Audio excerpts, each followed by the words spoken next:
ప్రభునందు ప్రియమైన విశ్వవాణి సజీవ దర్శనం వీక్షకులకు ప్రభు అయిన యేసుక్రీస్తు వారి ఘనమైన నామములో శుభములు. ప్రార్థన చేసుకుందాం. మమ్ములను మిక్కిలిగా ప్రేమించిన మా ప్రేమగల పరలోకపు తండ్రి, పరిశుద్ధుడమైన దేవ, ఈ యొక్క శ్రేష్టమైన సమయంలో నాయనా నీ మాటలు వింటూ ఉండగా నీ మాటల చేత మమ్మల్ని బలపరచండి నాయన. తండ్రి, ఒక శరీరానికి ఎముక ఎంత ప్రాముఖ్యమైందో ఈరోజు మరలా ధ్యానించుకోవడానికి మీరు చూపుతున్న మహాకృపను బట్టి వందనాలు, స్తోత్రాలు. నైనా మేము నిలబడాలన్నా, నైనా మేము కూర్చోవాలన్నా, మేము ఏదైనా పని చేయాలన్నా ఎముక ఎంతో ప్రాధాన్యత కలిగి ఉంటుంది. గనుక ఈ శ్రేష్టమైన సమయంలో ఎముకను ఉద్దేశించి మీరు మాట్లాడబోతున్నటువంటి ప్రతి మాట ద్వారా నిన్ను గణపరిచే కృపనిమ్మని నజరేయుడు జీవాధిపతి అయిన యేసయ్య నామంలోనే ప్రార్థించి అడిగి వేడుకుంటున్నాము తండ్రి, ఆమేన్. ప్రియులారా, మన అనుదిన జీవితాన్ని మనం జ్ఞాపకం చేసుకున్నట్లయితే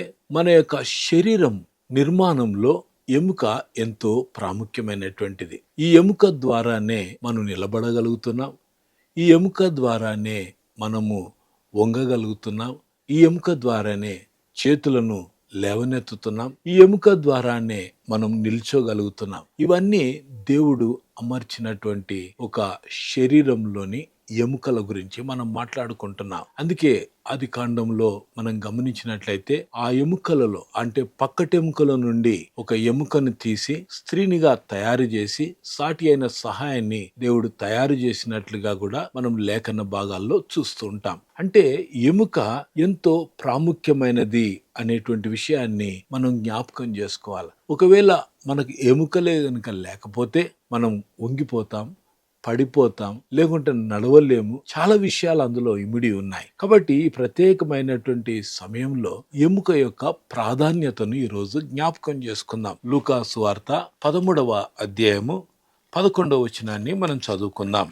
18 ఏండ్ల నుండి బలహీనపరచు దయ్యము పట్టిన యొక్క స్త్రీ అచ్చట నుండెను. ఆమె నడుము వంగిపోయి ఎంత మాత్రమును చక్కగా నిల్వబడలేకుండెను అనేటువంటి మాట ఇక్కడ మనం గమనిస్తుంటున్నాం. ప్రియమైనటువంటి దేవుని బిడ్డలారా, ఈరోజు మనము ఈ మాటను గమనించినట్లయితే దయ్యము పట్టినటువంటి స్త్రీ అక్కడ ఉన్నప్పుడు ఆమె నడుము వంగిపోయి ఎంత మాత్రమును చక్కగా నిల్వబడ లేకుండెను అనేటువంటి మాటను మనం గమనిస్తాం. అంటే దేవుని యొక్క అనంతమైన ప్రణాళికలో ఎముక ఎంత ప్రాధాన్యమైనదో ప్రభు మన జ్ఞాపకం చేస్తున్నాడు. ఈరోజు మన అనుదిన జీవితంలో ఆ ఎముకను బలపరచగలిగే శక్తి పునరుత్థానుడైన యేసుక్రీస్తులో దేవుడు మనకు అనుగ్రహించాడు. అందుకే చాలా మంది విశ్వాసులున్నారు,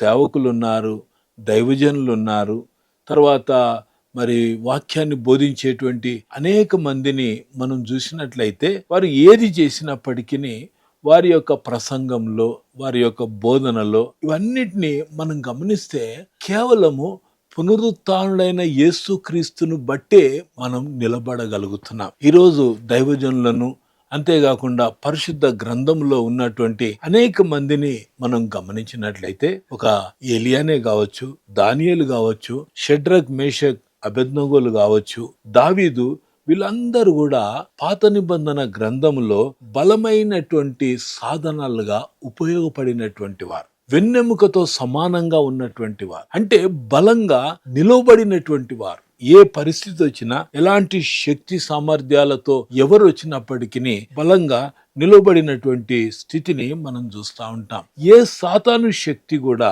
ప్రభు బిడ్డలని వంగిపోయేటట్లుగా చేదు. ప్రియమైన దేవుని బిడ్డలారా, గనుక వారందరినీ మనం గమనిస్తే వారి జీవితంలో ఎన్నో పరిస్థితులు ఎదుర్కొన్నారు. ఆ పరిస్థితులు ఎదుర్కొన్నప్పటికీ వారు నిలబడగలిగారు అన్నట్లయితే ఆధ్యాత్మికంగా ఆయన వెన్నుపూసగా, లేకుంటే వెన్నుముక ఏ రీతిగా ఈ యొక్క శరీరంలోని ఎముకలన్నిటికీ ఆధారంగా ఉందో ఆయన మనకు ఆధారంగా ఉండి నడిపించేటువంటి ప్రభువు అయి ఉంటున్నాడు. కనుక మనము పాత నిబంధన గ్రంథమంతా మొదట్లో కొంతమంది పేర్లను చూసాం. కృత నిబంధనలో కూడా మనం చూసినట్టయితే బాప్తిసం ఇచ్చి యోహాను కావచ్చు, పేతురు కావచ్చు, యోహాను శిష్యుడు కావచ్చు, తర్వాత యాకోబు, స్టెఫెను, తర్వాత కొత్త నిబంధనలో అపోస్తలుడైన పౌలు కావచ్చు, వీళ్ళందరూ కూడా నిటారుగా లేకుంటే బలంగా మరి వారు ఎటువంటి పరిస్థితుల్లో కూడా వంగిపోకుండా పడిపోకుండా ఉండటానికి గల కారణం ఏంటంటే ఆధ్యాత్మిక స్థితిలో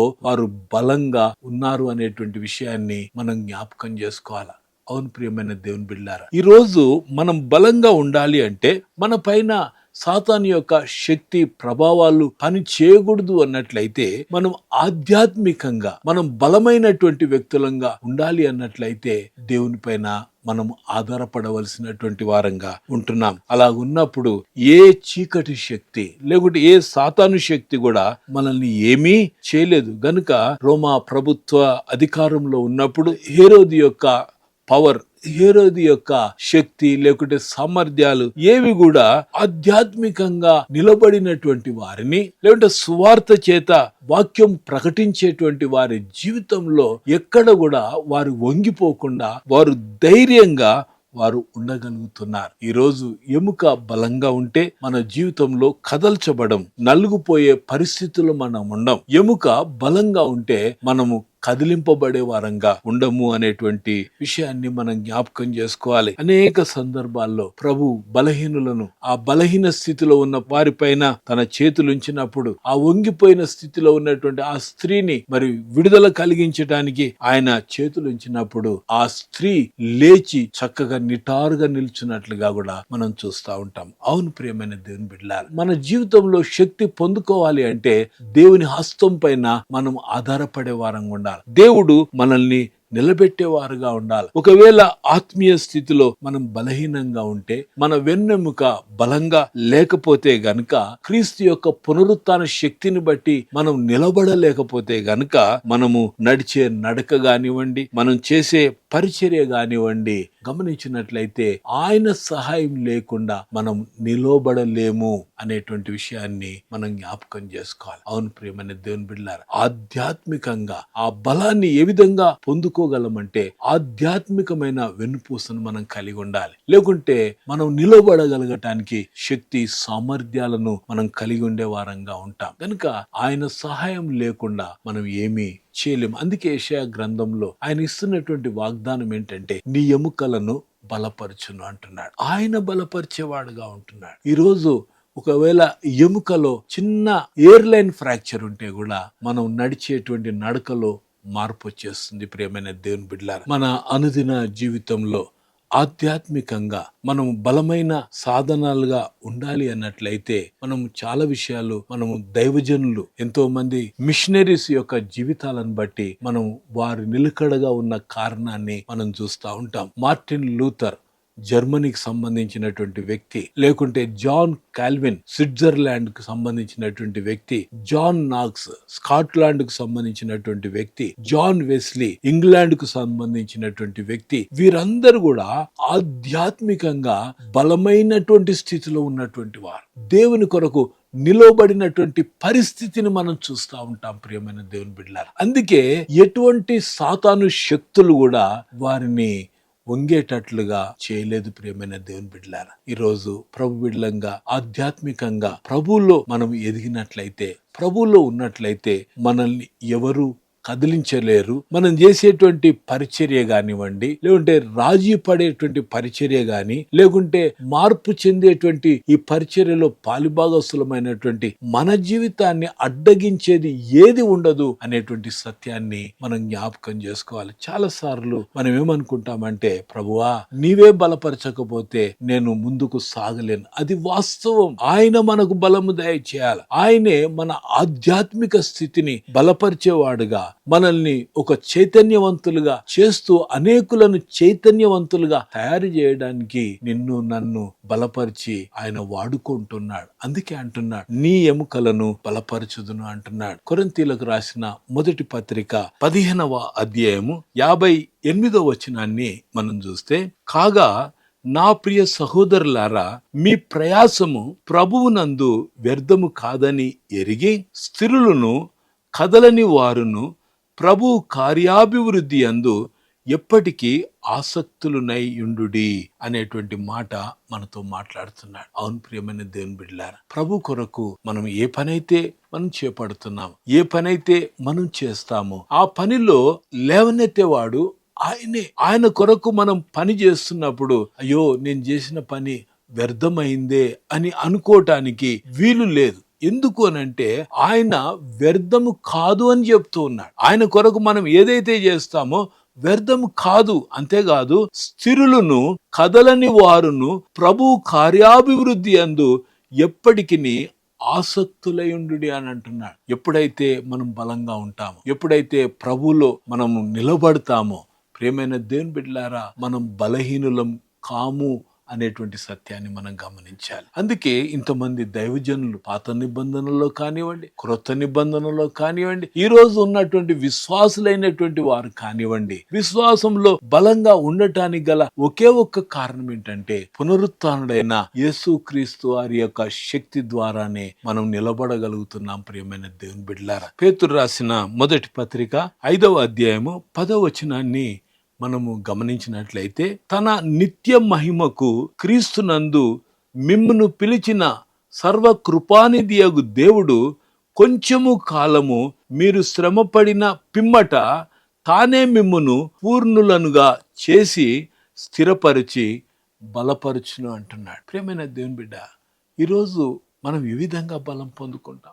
ఏ విధంగా ఆ బలాన్ని సంపాదించుకోగలుగుతాం? ప్రభువే, ఆయనే మనల్ని బలపరిచేవాడుగా ఉంటున్నాడు. అందుకే 58 యెషయా గ్రంథం 11వ వచనంలో ఆయన అంటున్నాడు, నీ ఎముకలను బలపరుతును అంటున్నాడు. అవును, ఈరోజు మనం బలంగా ఉండాలంటే దేవుని ప్రమేయం లేకుండా బలంగా ఉండలేం. ప్రియమైన దేవుని బిడ్డలారా, ఏదో బలమైన ఆహారం తింటేనో లేకుంటే ఏదైనా వ్యాయామం చేస్తేనో బలంగా ఉంటాది అనుకోవటానికి వీల్లేదు. ఆధ్యాత్మిక బలాన్ని మనం పొందుకోవాలి అంటే, ఆధ్యాత్మికంగా మనం బలంగా ఉండి స్థిరులంగా ఉండాలి అన్నట్లయితే దేవుని శక్తి పైన మనము ఆధారపడే వారంగా ఉండాలి. కనుక ప్రియమైన దేవుని బిడ్డలారా, దేవుని యొక్క మహాకృపను బట్టి, దేవుడిచ్చినటువంటి గొప్ప ధన్యతను బట్టి, ఆ సర్వకృపానిధియగు దేవుడు మనకు కొంతకాలము శ్రమలు అనుమతించినప్పటికీ తానే మిమ్మును పూర్ణులంగా చేస్తానని వాగ్దానం చేస్తున్నాడు. ఈరోజు ఏ బలహీనతనైనా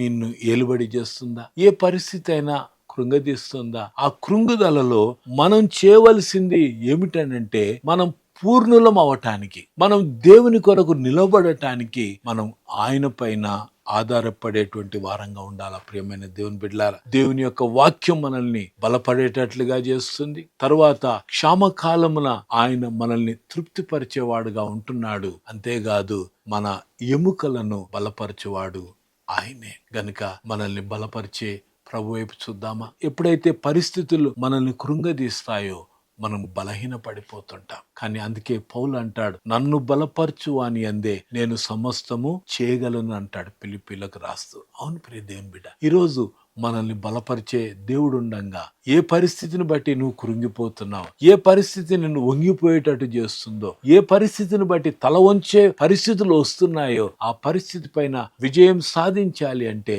ప్రభు బలం పైన మనం ఆధారపడే వారంగా ఉండాలి. ప్రియమైన దేవుని బిడ్డ, ఈ లోకంలో ఎవరిపైన ఆధారపడ్డా, ఎవరి వైపు చూసినా మనం ప్రభు వైపే చూసే వారంగా ఉండాలి. హెబ్రీలకు రాస్తూ అంటాడు, విశ్వాసంలో కర్త దాన్ని కొనసాగించేవాడునైనా యేసు వైపు చూస్తూ మన పందెంలో ముందుకు సాగాలి, లేకుంటే మన పరుగు పందెంలో ఓపికతో పరిగెత్తాలి అని ప్రభు మాట్లాడుతుంటున్నాడు. సో అలాంటి గొప్ప కృప ప్రభు తట్టు చూడడం ద్వారా, ప్రభు యొక్క శక్తి పైన ఆధారపడడం ద్వారా, కృంగుదలలో ప్రభు మనకి ఆ క్షామ స్థితిలో మనల్ని ఆదరించేవాడుగా, ఆ క్షామ స్థితిలో మనల్ని బలపరిచేవాడుగా ఆయన ఉండడమే కాదు, మనల్ని తృప్తిపరిచే దేవుని వైపు మనం చూడాలి. ఎప్పుడైతే మనం ఆ విధంగా చూస్తుంటామో ప్రభువారు మన ఎముకలను కూడా బలపరిచి అన్ని పరిస్థితుల్లో నిలబడటానికి, తట్టుకోవటానికి శక్తిని అనుగ్రహిస్తాడు. అలాంటి గొప్ప కృప ప్రబిడ్లమైన మనకు దేవుడు దయచేయును గాక.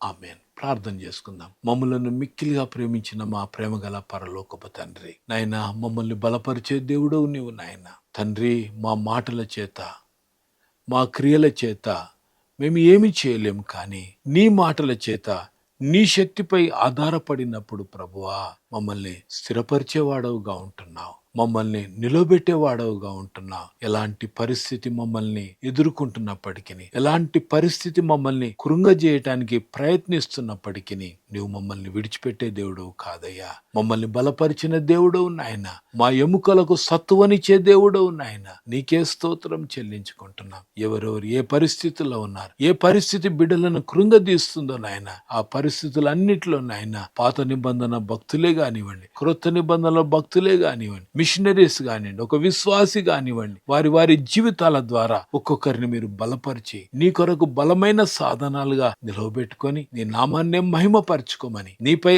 ఆధారపడే కృపను మాకు దయచేయమని నజరేయుడు జీవాధిపతి అయిన యేసయ్య నామములోనే ప్రార్థించి అడిగి వేడుకుంటున్నాము తండ్రి, ఆమేన్. మన ప్రభు అయిన యేసు క్రీస్తు వారి కృప, తండ్రి అయిన దేవుని ప్రేమ, పరిశుద్ధాత్ముని యొక్క అన్యోన్య సహవాసం వాక్యం విని బిడ్డలందరికీ ఇప్పుడు ఎల్లప్పుడు సదాకాలం తోడై నడిపించును గాక. ఆమేన్.